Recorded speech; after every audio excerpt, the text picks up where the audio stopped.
Hello students of BSc third semester. आज हम जो है बेंथम हुकर क्लासिफिकेशन के बारे में थोड़ा सा डिटेल करेंगे।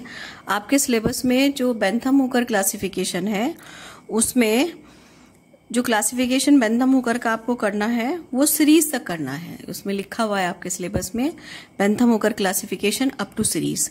तो यहाँ पर भी हमने सीरीज तक ही बेंथम हुकर क्लासिफिकेशन पर ध्यान दिया है और साथ ही में उस पार्ट की तरफ देखा है जो आपके सिलेबस में फैमिलीज हैं, केवल उसी का थोड़ा सा डिटेल करेंगे, बाकी सब हम छोड़ देंगे। बेंथम हुकर क्लासिफिकेशन क्या था, किसने दिया था, ये सारी चीजें कल भी जो है इसका जो पार्ट 1 है उसमें थोड़ा सा डिस्कस किया गया था कि क्लासिफिकेशन किसने दिया है, कितने तरह का होता है, कौन कौन से साइंटिस्ट हैं जिन्होंने जो है क्लासिफिकेशन को सबसे पहले बताया। तो बेंथम हुकर की अगर हम बात करें तो बेंथम हुकर जो क्लासिफिकेशन है वो एक तरह का नेचुरल क्लासिफिकेशन सिस्टम है। तो इस नेचुरल क्लासिफिकेशन सिस्टम को सबसे पहले जॉर्ज बेंथम तथा जोसेफ डाल्टन हुकर इन्होंने बताया था।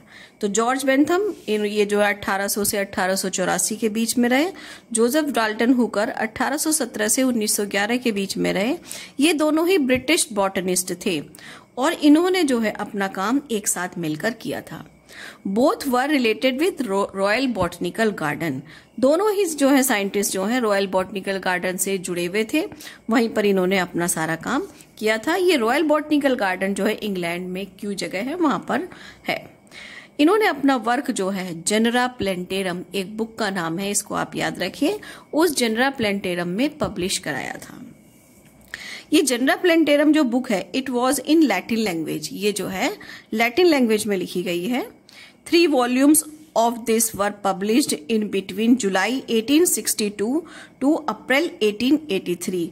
फिर इस टाइम पीरियड के बीच में जुलाई 1862 से अप्रैल 1883 के बीच में इस बुक के लगभग 3 वॉल्यूम जो हैं पब्लिश किए गए।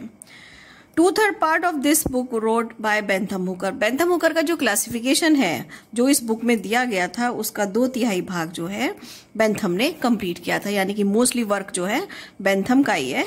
There classification publish in this book approximate 21 year were spend for this work. तो इनको जो है जो इन्होंने क्लासिफिकेशन इस बुक में दिया और इन्होंने अपना लगभग कार्य जो है लगभग 21 सालों तक के रिजल्ट्स के बेसिस पर इन्होंने अपना ये क्लासिफिकेशन दिया था। The system based on the classification system de Candolle. इन्होंने जो अपना काम है सबसे पहले इन्होंने डी कैंडोली साइंटिस्ट थे उनके काम को देखा और डी कैंडोली के वर्क में ही कुछ इम्प्रूवमेंट करके और अपने नाम से वो जो है वर्क पब्लिश कराया। तो बेंथम ने जो है डी कैंडोली का वर्क जो था द क्लासिफिकेशन सिस्टम, इसी को ही थोड़ा इम्प्रूव करके आगे बढ़ाया था। In de Candolle system gymnosperm was put in dicot. कि जो क्लासिफिकेशन डी कैंडोली ने दिया था उसमें क्या किया था कि जितने भी प्लांट्स हैं उनको 2 हिस्सों में बांटा, डाइकोटिलीडन और मोनोकोटिलीडन, और जिम्नोस्पर्म को उन्होंने जो है डाइकॉट्स के अंतर्गत रखा। But they put in between dicot and monocot. लेकिन डी कैंडोली ने तो जिम्नोस्पर्म को डाइकॉट में रखा था, लेकिन जब बेंथम हुकर ने अपना काम वर्क पब्लिश कराया तो उन्होंने जिम्नोस्पर्म को जो है डाइकॉट में न रखे, डाइकॉट और मोनोकॉट के बीच में रखा। ये इस तरह का जो क्लासिफिकेशन सिस्टम है ये एक तरह का नेचुरल सिस्टम था। 97-2005 प्लांट स्पीसीज जो है इन्होंने इसमें बताई थी कि इन्होंने अपने वर्क में जब पूरा फैमिलीज वगैरह सब बताई तो लगभग इन्होंने 97,205 प्लांट्स पर वर्क किया था, प्लांट स्पीसीज पर, और इन प्लांट्स को इन्होंने 202 ऑर्डर्स में रखा था। The classification system start from Ranunculaceae. इस तरह का जो क्लासिफिकेशन सिस्टम है वो रैनुनकुलेसी से प्रारंभ होकर ग्रेमनी पर खत्म हो जाता है। तो इसकी फर्स्ट फैमिली जो है बेंथम हुकर क्लासिफिकेशन सिस्टम की जो फर्स्ट फैमिली है वो रैनुनकुलेसी है और जो लास्ट फैमिली है वो क्या है, ग्रेमनी है। ग्रेमनी पर ये सिस्टम जो है खत्म हो जाता है। In this main stress give to the position of petal. इस तरह के क्लासिफिकेशन सिस्टम में जो सबसे ज्यादा ध्यान दिया गया था वो पेटल की पोजीशन थी कि पेटल की पोजीशन क्या है, पेटल फ्री है या पेटल्स आपस में फ्यूज्ड हैं। पेटल क्या होता है, फ्लावर की जो कलरफुल पंखुड़ियाँ होती हैं उनको हम पेटल कहते हैं।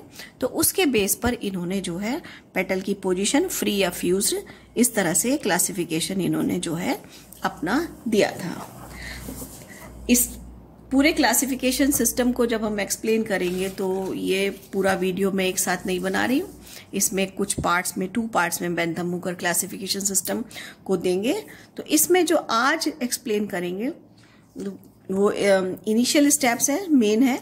उसमें क्या बताया गया है कि बेंथम मुकर जो क्लासिफिकेशन सिस्टम है, इन्होंने जो प्लांट्स को एक्सप्लेन किया वो मेनली कौन से थे, एंजियोस्पर्म प्लांट थे। इससे पहले भी बताया जा चुका है कि प्लांट्स को जब हम पढ़ते हैं तो 2 कैटेगरीज में डिवाइड करके पढ़ते हैं, क्रिप्टोगैम्स एंड फेनेरोगैम्स। ये जब इससे पहले वाली वीडियो में बता दिया है। तो फेनेरोगैम्स में भी जो कौन सी कैटेगरी है, एंजियोस्पर्म जो कैटेगरी है, उसका ही क्लासिफिकेशन जो है बेंथम मुकर ने बताया। तो इन्होंने किंगडम जो रखा प्लांटी, और इस किंगडम प्लांटी का मतलब यहाँ पर एंजियोस्पर्म से है। इस किंगडम को इन्होंने 3 क्लासेस में डिवाइड किया। कौन कौन सी 3 क्लासेस थी, डाइकोटिलिडनी, जिम्नोस्पर्मी एंड मोनोकोटिलिडनी।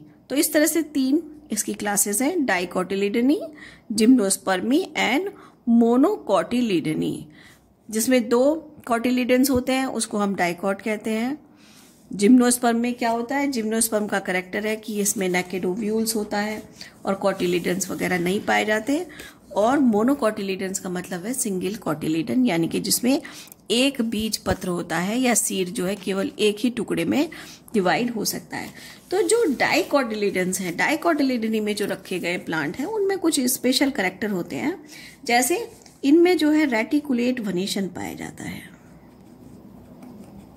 तो ये रेटिकुलेट वनेशन क्या होता है, रेटिकुलेट वनेशन हमें लीफ के अंदर मिलेगा कि लीफ में जो वेन्स होती हैं, जो शिराएं होती हैं, वो जाल सा बना लेती हैं। तो इस तरह के वनेशन को हम क्या कहते हैं, इस तरह का वनेशन रेटिकुलेट वनेशन कहलाता है। Is the characteristic of dicot. तो इस तरह का जो सिस्टम है वो केवल हमें डाइकॉट में ही मिलेगा, मोनोकॉट्स में इस तरह का सिस्टम जो है नहीं पाया जाता। और जो दूसरा मेन इंपॉर्टेंट कैरेक्टर है वो है फ्लावर्स। इसके जो फ्लावर्स होंगे, जो डाइकॉट के जो फ्लावर्स होंगे वो या तो टेट्रामेरस होंगे या पेंटामेरस होते हैं। ये 2 इंपॉर्टेंट पॉइंट्स हैं जो आपको बता सकते हैं कि डाइकॉट में जो मेन कैरेक्टर है वो क्या क्या है। प्रेजेंस ऑफ रेटिकुलेट वनेशन जो लीफ में मिलेगा, जिसमें वेन्स बना लेती, वेन्स जो आपस में मिलकर एक नेट लाइक स्ट्रक्चर बना लेती है। और दूसरा जो है फ्लावर का करेक्टर है कि फ्लावर जो होंगे टेट्रामेरस होंगे या पेंटामेरस होंगे। इसका मतलब क्या है कि फ्लावर के जो एसेंशियल पार्ट्स हैं और जो नॉन एसेंशियल पार्ट्स हैं, जैसे कैलिक्स है, कोरोला है, एंड्रोशियम एंड गाइनीशियम, इन सब में की संख्या जो है इसमें सेपल, पेटल, ये जितने भी होंगे सब या तो 4 होंगे या 5 होंगे, यानी कि टेट्रामेरस होंगे या पेंटामेरस होंगे। 4 टेट्रामेरस कहलाती है कंडीशन, 5 जो है पेंटामेरस कहलाती है। तो ये जो है डाइकॉट का एक टिपिकल कैरेक्टर है। इसी तरह से अगर हम बात करें मोनोक्लेमाइडी की, तो मोनोक्लेमाइडी में इसमें तो आपने देखा था कि रेटिकुलेट वनेशन है। मोनोक्लेमाइडी में क्या होगा, इसमें जो है लीफ के अंदर पैरेलल वनेशन मिलेगा कि जो वेन्स हैं लीफ में, मान लीजिए ये कोई लीफ है, मैं एक एग्जाम्पल के तौर पे बना रही हूं। ये मैंने एक लीफ बनाई, ये मिड वेन है इसमें। तो यहाँ पर जो है वेन्स, सभी वेन्स जो है एक दूसरे को टच नहीं करेंगे, मार्जिन पर चली जाएंगी। तो इस तरह का पैरेलल वनेशन जो है हमें वेन्स के बीच में मिल रहा है, जहाँ एक वेन दूसरे को टच नहीं कर रही बल्कि लीफ के मार्जिन को ही टच कर रही है। ऐसा वनेशन हम आसानी से बनाना लीफ में देख सकते हैं। तो वो जो है पैरेलल वनेशन कहलाता है। रेटिकुलेट वनेशन में क्या होता है, मान लीजिए ये एक लीफ है डाइकॉट की, इसमें ये जो है मिड वेन दिखाई दे रहा है, इससे लेटरल वेन्स निकली, इनसे और सेकेंडरी लेटरल वेन्स निकल आएंगी और ये सारी वेन्स मिलकर आपस में लीफ के अंदर एक नेट लाइक अपीयरेंस जो है बना लेती है। पीपल वगैरह में बहुत ही क्लियर दिखाई देता है। तो इस तरह का अपीयरेंस जो है रेटिकुलेट वेनेशन कहलाता है। और ये जो मोनोकॉट का कैरेक्टर है कि इसमें पैरेलल वेनेशन होगा, जिसमें एक वेन दूसरी वेन को टच नहीं करेगी। तो इस तरह के कैरेक्टर्स दिखाई देंगे। और फ्लावर में अगर हम देखें तो यहाँ तो टेट्रामेरस और पेंटामेरस कंडीशन थी।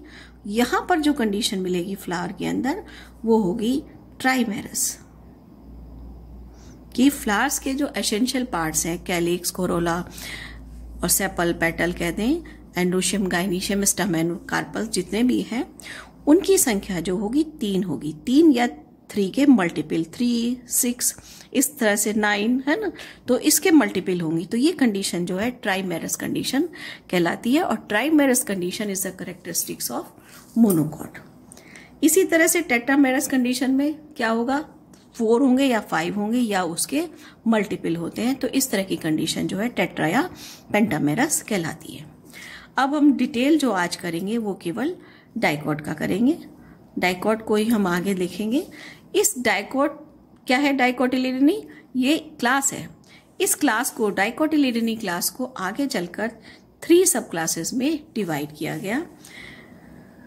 कौन कौन सी है, polypetalae, gamopetalae and monochlamydeae. Polypetalae, gamopetalae and monochlamydeae. Petalae, petalae यानी पेटल से बना है। पॉली मीन्स मैनी नहीं है, यहाँ पर पॉली का मतलब है फ्री, कि जिसमें पेटल्स फ्री होते हैं, यानी कि एक दूसरे से पेटल्स अगर जुड़े नहीं हैं तो उसको हम कहेंगे पॉलीपिटेली। और अगर पेटल्स आपस में जुड़े हैं तब हम उसको कहेंगे गैमोपिटेली। तो यहां पर क्या होंगे, पेटल्स फ्यूज। और पेटल्स क्या होते हैं, पेटल्स वही फ्लावर की कलरफुल पंखड़ियां जो होती हैं वो पेटल्स कहलाती हैं। और मोनोक्लेमाइडी में पेटल्स अब्सेंट होते हैं, पेटल्स जो हैं पाए ही नहीं जाती। ये कैरेक्टर जो है मोनोक्लेमाइडी का है। तो पॉलीपिटेली, गैमोपिटेली एंड मोनोक्लेमाइडी। अब पॉलीपिटेली का ही डिटेल करेंगे। इस पॉलीपिटेली में जो आगे क्लासिफिकेशन दिया है ये एक तरह की सब क्लास है। इस सब क्लास को, पॉलीपिटेली सब क्लास को हमने 3 सीरीज में बेंथम हुकर ने बताया। थैल्मीफ्लोरी, डिस्कीफ्लोरी एंड कैल्सीफ्लोरी। 3 सीरीज हैं इसकी, थैल्मीफ्लोरी, डिस्कीफ्लोरी और कैल्सीफ्लोरी। तो ये जो सीरीज तक आपके यहाँ जो बेंथम हुकर का क्लासिफिकेशन है वो अप टू सीरीज, तो सीरीज के नाम वगैरह भी आपको याद रखने हैं। थैल्मीफ्लोरी का जो कैरेक्टर है वो क्या है, इसमें थैलमस जो है डोम शेप्ड हो जाता है। Dome shaped thalamus is the characteristic of thalamiflorae. Ovary superior है, ये कोई इंपॉर्टेंट नहीं, लेकिन डोम शेप्ड जो है थैलेमस का हो जाना इसका करेक्टर है। डिस्कीफ्लोरी में क्या हो जाता है कि जो है थैलेमस कह दें या ऐसा कह सकते हैं कि ओवरी के नीचे डिस्क पाई जाती है, तो डिस्क जैसा स्ट्रक्चर का बनना बिलो ओवरी वो जो है डिस्कीफ्लोरी का करेक्टर है। नेक्स्ट क्लास है कैल्सीफ्लोरी। कैल्सीफ्लोरी में क्या हो जाता है कि थैलेमस जो है कप शेप हो जाएगा, तो कप शेप थैलेमस जो है कैरेक्टरिस्टिक्स ऑफ कैल्सीफ्लोरी। तो एक बार दोबारा से सुन लीजिए। पॉलीपिटेली जो इसकी सब क्लास है, सब क्लास यहां पर मैं लिख देती हूं, वैसे तो ऊपर लिखी हुई है। तो इस सब क्लास में फर्स्ट पॉलीपिटेली, पॉलीपिटेली की भी जो है इसको भी आगे क्लासिफाई किया गया है। 3 सीरीज बताई गई हैं, थैल्मीफ्लोरी, डिस्कीफ्लोरी एंड कैल्सीफ्लोरी। थैल्मीफ्लोरी में थैलेमस जो है डोम शेप हो जाएगा। डिस्कीफ्लोरी में नाम से पता चल रहा है थैलेमस या ओवरी के बेसल पार्ट जो है वो डिस्क की तरह हो जाएगा। और कैल्सीफ्लोरी में क्या होगा, ये थैलेमस जो है कप शेप हो जाता है। तो ये कुछ इंपॉर्टेंट पॉइंट्स है या इंपॉर्टेंट कैरेक्टर इसमें दिखाई दे रहे हैं। यहाँ पर भी ओवरी सुपीरियर होगी, थैल्मीफ्लोरी में भी सुपीरियर ओवरी है, डिस्कीफ्लोरी में भी ओवरी सुपीरियर है, लेकिन थैलेमस जहां पर कप शेप हो रहा है कैल्सीफ्लोरी में, इसमें ओवरी जो है इंफीरियर होती है। ये कुछ इंपॉर्टेंट कैरेक्टर्स जो है इसमें पाए जाते हैं। थैल्मीफ्लोरी में भी आगे जब थैल्मीफ्लोरी को एक्सप्लेन किया गया तो उसमें 6 ऑर्डर्स बताए गए। हम 6 ऑर्डर नहीं लिख रहे, केवल अपनी क्लास का जो हमारा सिलेबस है बीएससी सेकेंड ईयर का एनईपी में, उसमें जो फैमिलीज दी गई हैं उसी के बारे में बताएंगे। तो इसमें एक ऑर्डर का नाम है रेनियल्स। रेनियल्स में आ जाती है रैनुनकुलेसी, जो फर्स्ट फैमिली है, प्रिमिटिव फैमिली है, और बेंथम हुकर की ये जो है फर्स्ट फैमिली कहलाती है। इसको हम प्रिमिटिव फैमिली भी कहते हैं। इसमें बहुत से ऐसे कैरेक्टर हैं जो प्रिमिटिव फैमिलीज में पाए जाते हैं। देन पेराइटेल्स, पेराइटेल्स में आ जाएगा पेपावरेसी। देन मालवेल्स, मालवेल्स में आ जाती है मालवेसी फैमिली। डिस्कीफ्लोरी में 4 ऑर्डर हैं, डिटेल हम नहीं कर रहे हैं, केवल एक ही ऑर्डर का नाम बता रहे हैं, जिरेनियल्स, जिसमें आ जाती है रूटासी फैमिली। ये भी आपके सिलेबस में है। कैल्सीफ्लोरी में जो सिलेबस में है रोजेल्स, रोजेल्स में आ जाएगी लेग्यूमिनेसी। रोजासी भी आती है लेकिन रोजासी अब नए सिलेबस में नहीं है। माइट्रेल्स, माइट्रेल्स में माइट्रेसी। पैसीफ्लोरेल्स, इसमें आ जाएंगे कुकुरबिटेसी। और अम्बिलील्स में आ जाएगा अम्बेलीफेरी, और दूसरा नाम है एपिएसी फैमिली। तो इस तरह से जो है हम अगर देखें तो पॉलीपिटेली में जो है थैल्मीफ्लोरी, डिस्कीफ्लोरी और कैल्सीफ्लोरी जो है अलग अलग सीरीज बताई गई हैं, जिसमें रैनुनकुलेसी 1, 2, 3, 4, 5, 6, 7, 8। तो 8 फैमिलीज जो हैं लगभग एनईपी की जो हैं आपके कोर्स में वो पॉलीपिटेली में है। तो इसके साथ साथ आपको लगभग जब आप ये याद कर लेंगे तो 8 फैमिलीज का क्लासिफिकेशन भी साइमल्टेनियसली आपको याद होता चला जाएगा। नेक्स्ट कैटेगरी, नेक्स्ट सब क्लास है गैमोपिटेली। नाम से पता चल रहा है पेटल्स कैसे होंगे, इसमें फ्यूज्ड होते हैं। इसका भी अगर हम देखें तो इसमें भी जो है 3 सीरीज जो है बताई गई हैं। 3 सीरीज कौन कौन सी हैं? इनफेरी, हिट्रोमेरी और बाइकार्पेलिटी। इनफेरी नाम से पता चल रहा है कि इसमें ओवरी कैसी होगी, इन्फीरियर होगी, इसलिए इसका नाम है इनफेरी। इसमें जो आ जाते हैं वो है रूबियल्स, इसमें रूबियसी फैमिली आ जाती है। एस्टरेल्स, जिसमें एस्टरेसी, और दूसरा नाम है कंपोजिटी। ये फैमिली जो है इसमें आ जाएगी। हिट्रोमेरी, हिट्रोमेरी में आ जाते हैं, इसमें ओवरी सुपीरियर होती है। आप यहाँ करेक्टर इसका लिख सकते हो क्योंकि आपके यहाँ सीरीज लेवल पर जो है स्टडी है इनकी। ओवरी सुपीरियर और कार्पस मोर देन, कार्पल्स की संख्या ज्यादा होती है तो मोर देन 1।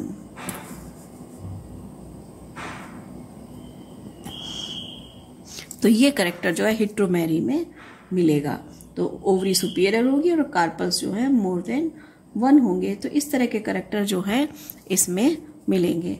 नेक्स्ट जो क्लास है वो है बाइकार्पेलिटी। अगर हम देखें तो हिट्रोमेरी में जो ऑर्डर है उनकी संख्या कितनी है? ऑर्डर की संख्या 3 ऑर्डर्स इसमें आते हैं, लेकिन हम यहाँ उनको एक्सप्लेन नहीं कर रहे। इसी तरह से अगर हम इनफेरी में देखें तो इनफेरी में भी जो ऑर्डर की संख्या है वो भी क्या है? 3 है।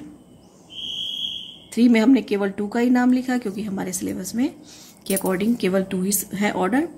देन बाइकार्पेलिटी, बाइकार्पेलिटी में अगर हम देखें तो ऑर्डर की संख्या कितनी है? 4 है। तो इस तरह से 10 ऑर्डर यहाँ पर मिलेंगे, 3, 3, 4। तो अगर हम यहाँ पर मैंने लिखा है 3 सीरीज और 10 ऑर्डर्स, तो 10 ऑर्डर्स का अगर हम डिटेल करें तो 3 + 3 + 4, इस तरह का फॉर्मूला जो है यहाँ पर आ जाएगा। इनफेरी, हिट्रोमेरी और बाइकार्पेलिटी याद करने के लिए आप कर सकते हैं 3, 3, 4, यानी 3 + 3 + 4। तो इस तरह से 10 ऑर्डर इसमें मिल जाएंगे। तो हिट्रोमेरी में क्या है? करेक्टर्स आप इसमें बताई दिए। नेक्स्ट है सीरीज बाइकार्पेलिटी। नाम से पता चल रहा है बाई मतलब 2, तो इसमें कार्पल की संख्या कैसी होगी? कार्पल जो होंगे इसमें 2 होंगे, तो कार्पल्स 2। ओवरी सुपीरियर होती है, बताना चाहें बता दीजिए, लेकिन मेन करेक्टर जो है वो है कार्पस 2, इसीलिए इसका नाम है बाइकार्पेलिटी। इसमें जो ऑर्डर है वो कितने हैं? ऑर्डर इसमें 4 होंगे, जिसमें हमारे सिलेबस में जो है कौन कौन से? जेनिटेल्स। जेनिटेल्स में आ जाएगी फैमिली एपोसाइनेसी और एस्केल्पिडेसी। देन पॉलीमोनियल्स, पॉलीमोनियल्स में आ जाएगी सोलेनेसी फैमिली। पर्सोनेल्स, पर्सोनेल्स में आ जाएगी एकेंथेसी फैमिली। और लेमियल्स में आ जाएगी लेबिएटी फैमिली। तो इस तरह से ये जो पूरा क्लासिफिकेशन जो है किसका? पॉलीपिटेली का और गैमोपिटेली का आज जो है एक्सप्लेन कर दिया है। थैल्मीफ्लोरी में भी अगर हम देखें तो इसमें 6 ऑर्डर आ जाते हैं, क्योंकि इसमें 15 है, 6 यहाँ पर आ जाएंगे और नेक्स्ट जो होंगे 4 यहाँ पर आ जाएंगे और 4 ऑर्डर कैल्सीफ्लोरी में होते हैं। तो इसका अगर हम देखें, इसका अगर हम फॉर्मूला निकालें तो क्या आ जाएगा, 6 + 4 + 4। तो इस तरह से 6, अच्छा ये तो 14 ही हुए, 5 है यहाँ पर, लास्ट जो है उसमें 5 ऑर्डर है, तो 6 + 4 + 5। तो ये जो है इस तरह से यहाँ पर ऑर्डर की संख्या आप याद कर सकते हैं, क्योंकि ये थोड़ा सा आपको बार बार याद करना पड़ेगा, तभी ये मेमोरी में रहेगा। तो आज जो आपने एक्सप्लेन किया वो किंगडम प्लांटी के बारे में बताया, डाइकोटिलीडन, जिम्नोस्पर्म और मोनोकॉट्स के कैरेक्टर्स बताए। डाइकोटिलीडन में भी जो हमने डिटेल किया है वो पॉलीपिटेलिका और गैमोपिटेलिका किया है। तो इस तरह से लगभग 50% जो है हमने जो बेंथम हुकर का क्लासिफिकेशन कर लिया, और साथ में बताया अभी रह जाता है इसमें मोनोक्लेमाइडी। तो मोनोक्लेमाइडी और मोनोकोटिलीडनी, इसको जो है नेक्स्ट वीडियो में बताएंगे, तो आप जो है इसको याद कर सकते हैं। तो आज हमने केवल पॉलीपिटेली और गैमोपिटेली इसका ही डिटेल किया है। तो आपका जो सिलेबस है उसमें जो यूनिट 3 है उसमें जो फैमिलीज के नेम दे रखे हैं वो सारी की सारी पॉलीपिटेली से जुड़ी हैं, गैमोपिटेली से जुड़ी हैं। मोनोक्लेमाइडी से कोई भी फैमिली उसमें ग्रुप में नहीं है। सेकंड ग्रुप में जो है नेक्स्ट यूनिट जो है उसमें जो फैमिलीज दे रखी हैं उसमें मोनोक्लेमाइडी की फैमिली है। तो हमने जो है पॉलीपिटेली और गैमोपिटेली को किया है, तो इसमें यूनिट 3 और यूनिट 4 की कुछ फैमिलीज के नाम जो है इसमें आ गए। चाहे तो आप जो अपने सिलेबस से मैच करके देख सकते हैं। Thank you.